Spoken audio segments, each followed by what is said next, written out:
Well, what I'm saying is like, why can't Trump take more drastic action as opposed to just sitting at a desk signing executive orders?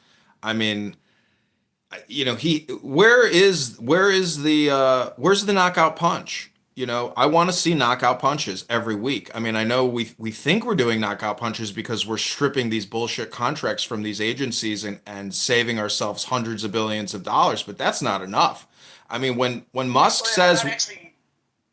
No money's actually been moved or stopped or saved either. Doge doesn't actually do that. It's just an audit. They have recommendation power, essentially. That's the worst part. So they flagged it and then recommended it over, and then it's been stopped after it was flagged and pointed out publicly. Which means if we didn't point it out, it was going to continue. So the people that were sending it out have stopped it. U.S. aid was closed down. That one is one that was closed. There's a few that were closed down on executive order, but not on Doge order. That's President Trump that does that. So Musk says we can't let these agencies exist anymore because if we break them down, they're still just weeds and they'll grow back during the next administration. So, Trump is also firing a lot of federal employees and letting them go who are on temporary hold status. I think you have to be there for like 2 years or 3 years in order to get above the probationary status, which is great because the Democrats stacked and stuffed a lot of incompetent people who are there for racial identity politics.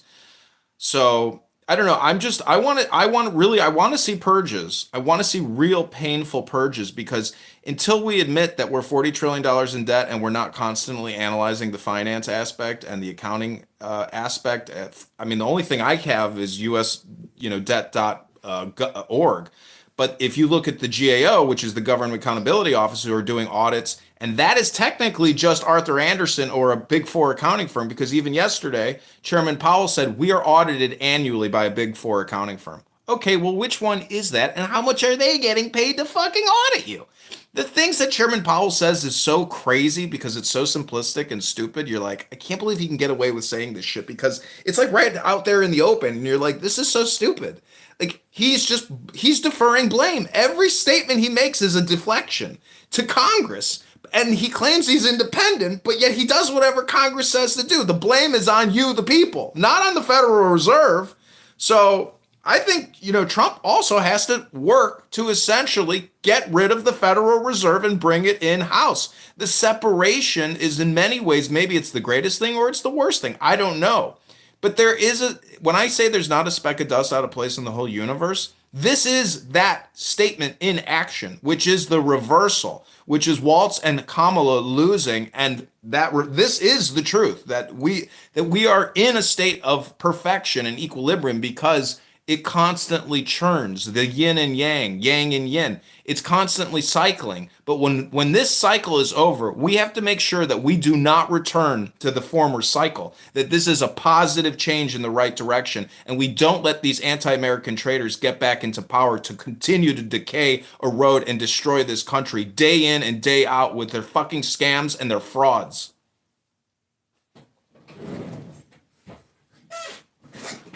Say we imagine the world 2016 where Donald Trump did not run for office, where Hillary Clinton won, was president for 8 years, and now Kamala Harris was the president. Imagine the world that we would be in, the chaos and destruction that it would cause. Like that world scares me. That's such a nightmare. It really does feel like Donald Trump saved us in the way that you said it.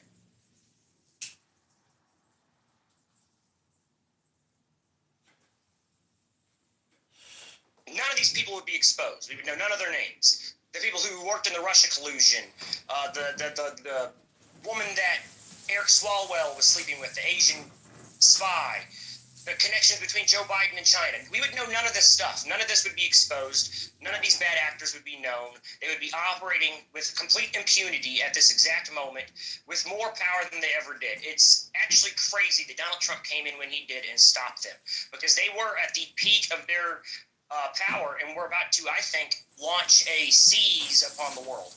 We did halt it. It's an amazing thing. The Republic stopped it. I don't know if it's God or not. I don't know if it's just that we're amazing folks. That might be it. I'm going to make the Jews mad. America is God's chosen country. Americans are God's chosen people. I think a lot of the Trump hate is emotional.